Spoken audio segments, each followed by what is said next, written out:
오늘 우리가 읽은 이 사도행전 1장 21절에서 26절의 말씀은 가룟 유다가 예수님을 배반하고 제 갈 곳으로 가고 난 이후에 가룟 유다를 대신하여 한 사람의 사도를 세우는 말씀이 바로 이 내용입니다. 예수님이 십자가에 죽으시고 사흘 만에 부활하신 후에 40일 동안 제자들과 함께 하시다가 승천하신 다음, 승천하시면서 놀라운 약속을 하셨죠.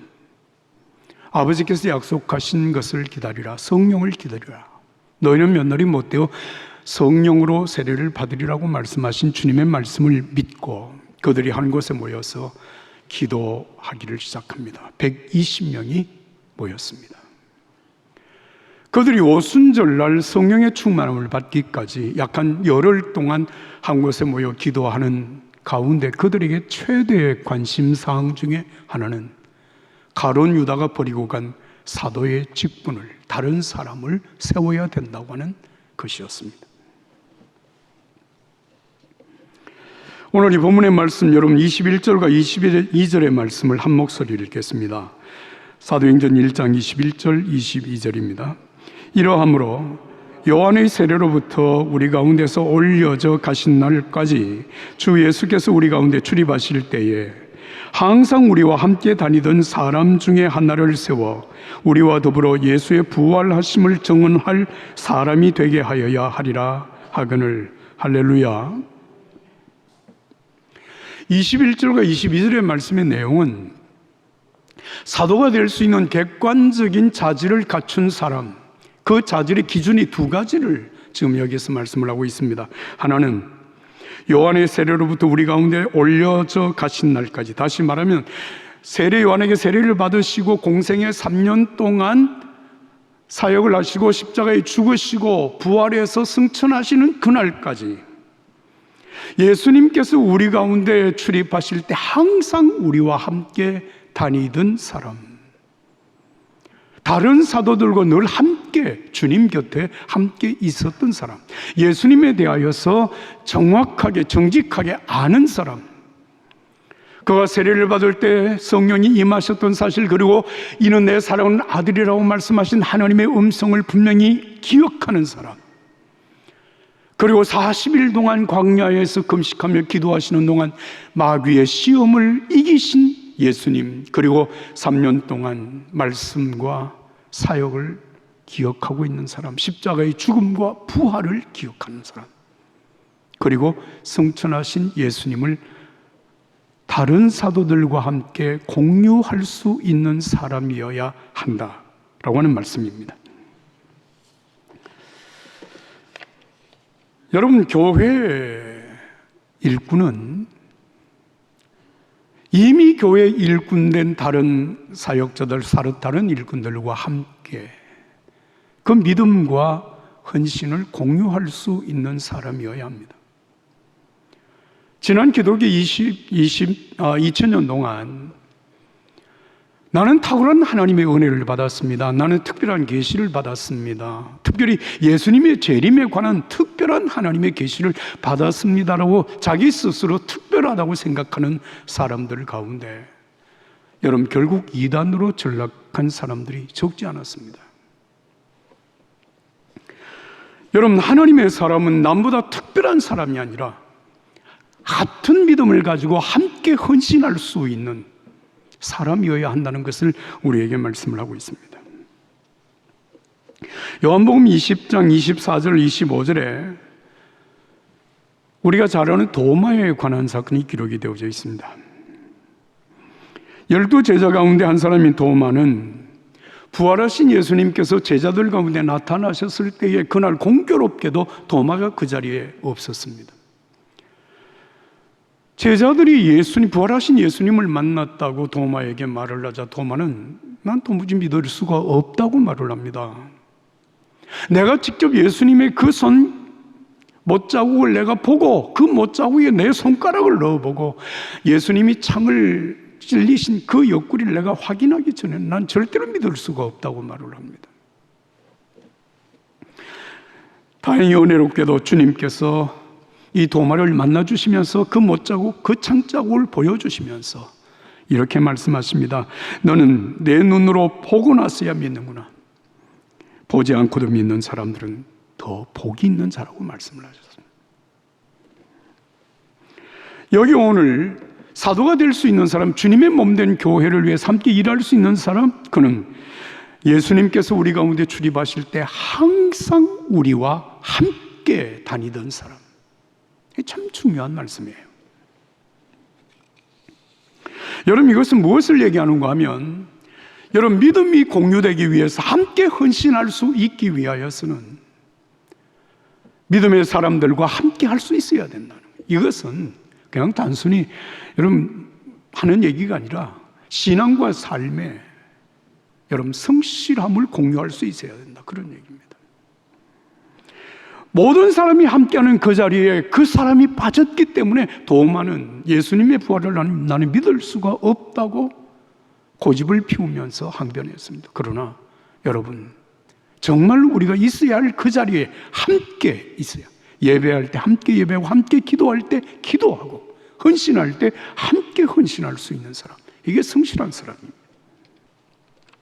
마가복음 1장 16절에서 20절의 말씀을 보면 시몬 그리고 안드레, 야고보, 요한 4명의 제자들을 부르시는 주님의 모습을 봅니다. 그들이 바다에서 그물을 던지는 것을 보시니, 배에서 그물을 깁고 있는 그들을 보시니, 여기에 여러분 보셨다라고 하는 이 말, 성경 원어에는 에이덴이라고 하는 말을 씁니다. 에이덴. 이 에이덴이라고 하는 말은 주목했다라고 하는 말인데, 그냥 단순히 두 배에 4명의 어부들을 보셨다, 주목해서 보셨다, 이런 것보다 훨씬 더 강한 의미를 지니고 있습니다. 바다에서 그물을 던지는 그들을 세심하게 주의 깊게 살펴보셨다. 그물을 깁고 있는 그 어부들을 관심을 가지고 주의 깊게 살펴보셨다는 얘기예요.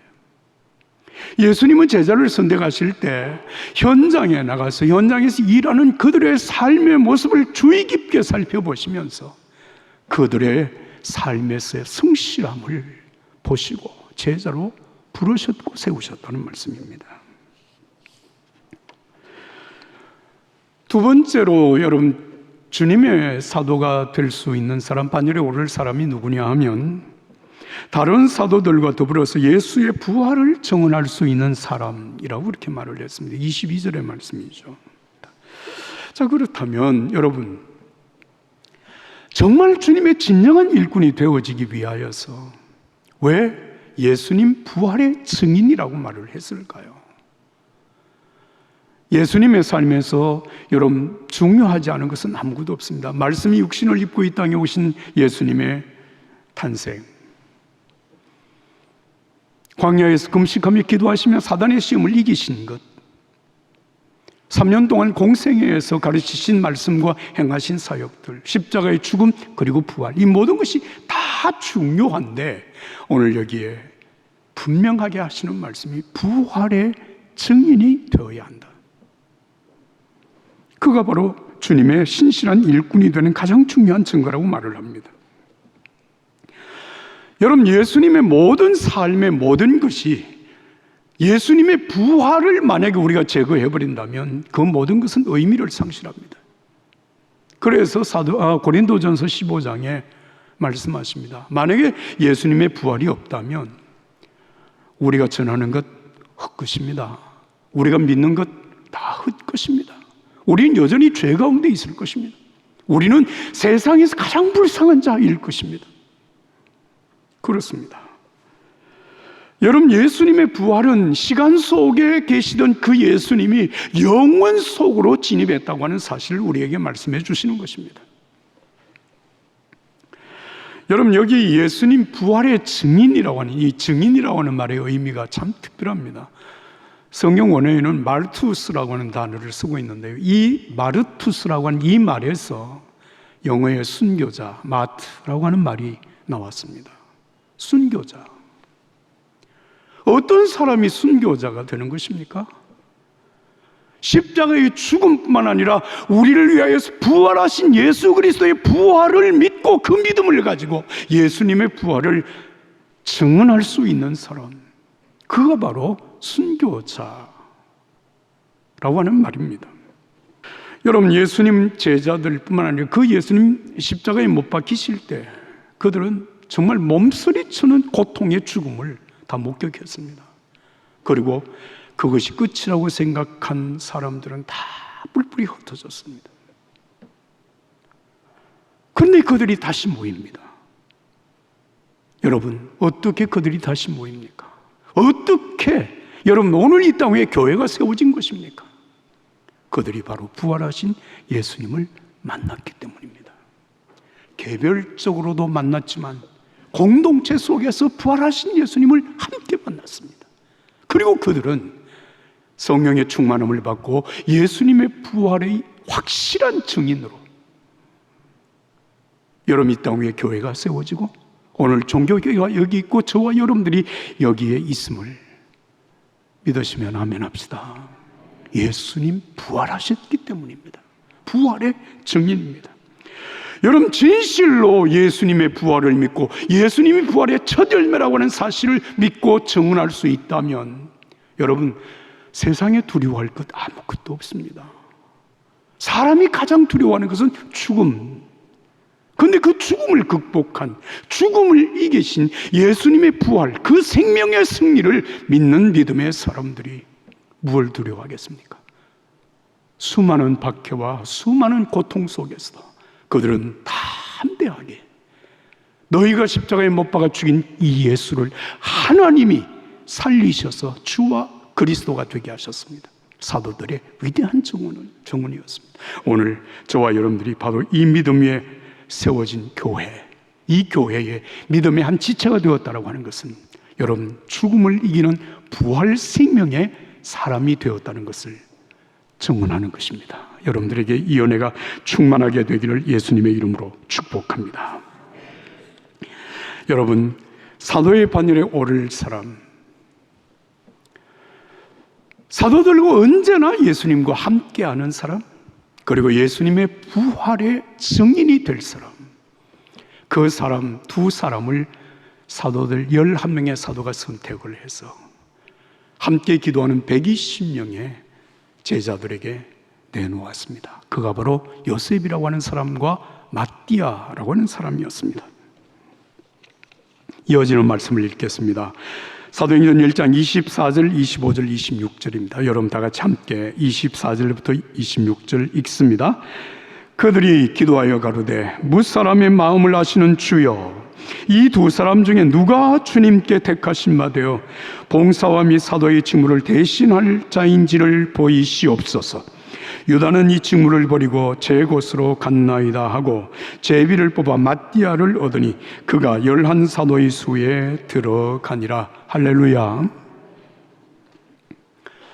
자, 사도의 일반적인 자격을 갖춘 사람들 가운데 가장 적임자라고 생각되는 두 사람을 선택하여 사도들이 120명의 함께 기도하는 사람들에게 내어놓고 이 둘 중에 한 사람을 선택하여야 합니다. 아주 중요한 시점이죠.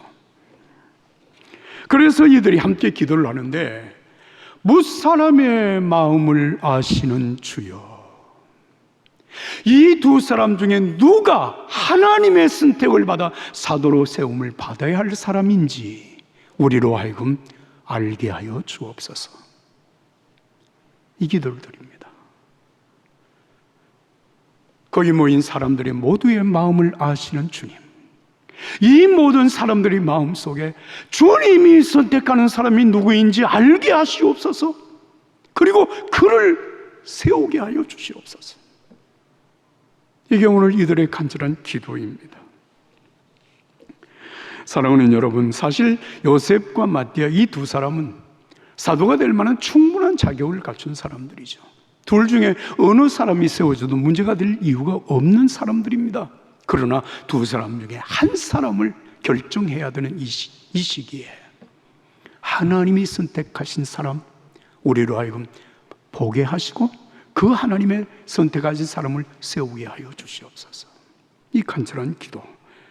사랑하는 여러분, 기도는 내가 뜻을 정하고 이 뜻이 이루어지기를 위해서 하나님 앞에 매달리며 간청하는 것만이 아니라 기도는 하나님의 뜻이 내 삶 속에 이루어지게 하여 주시옵소서.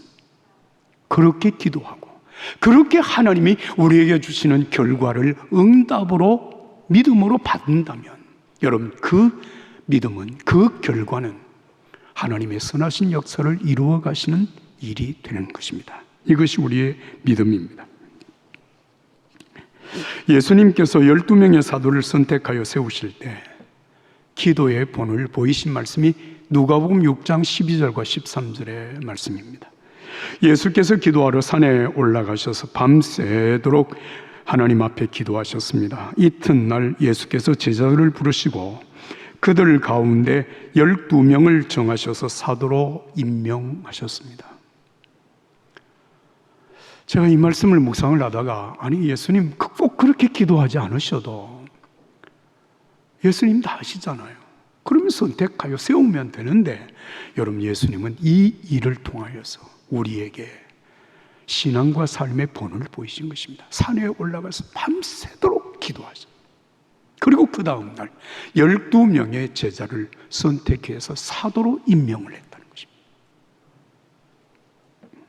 주님은 우리에게 기도한 후에 결정하는 이 모든 일들을 통하여서 하시는 말씀이 나를 따르라는 것입니다. 나를 본받으라고 말씀을 하는 것입니다.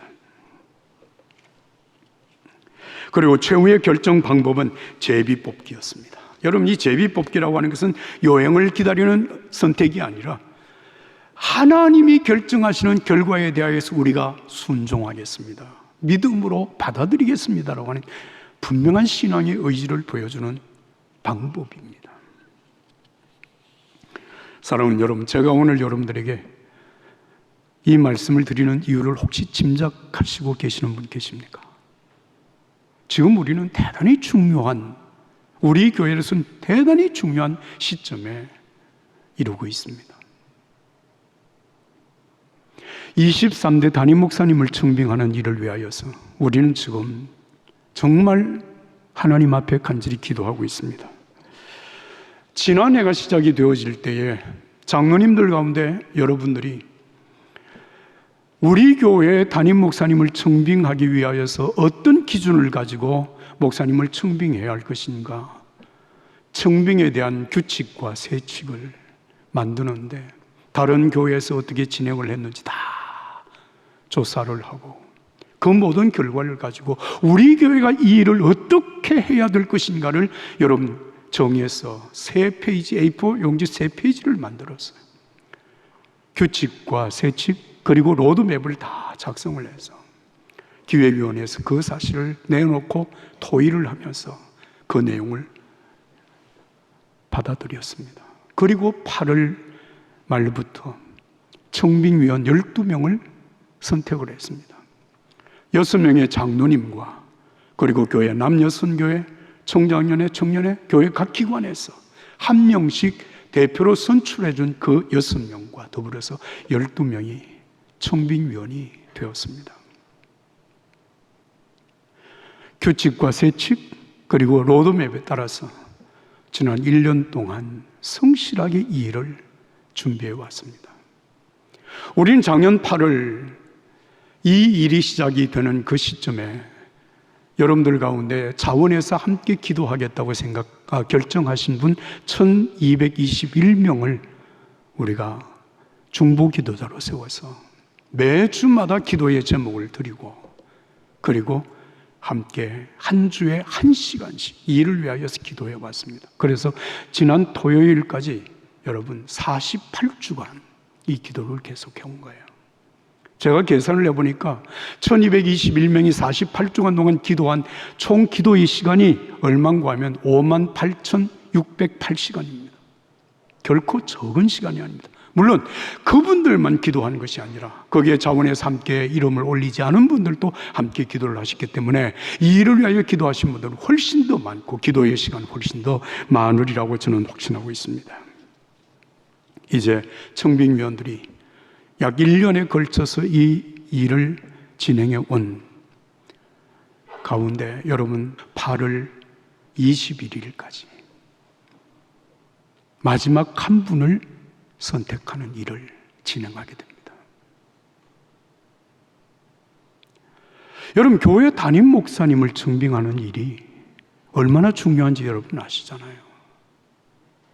122년의 역사를 이어온 우리 종교교회가 정말 예수님이 재림하시는 그날까지 한 주님이 기뻐하시고 주님이 원하시는 교회로 여러분 이 땅 위에 교회의 사명을 잘 감당하기 위하여서 세워지는 담임 목사님의 그 영적인 모든 지도력이 여러분 단순히 교회 하나를 어떻게 하는 것이 아닙니다.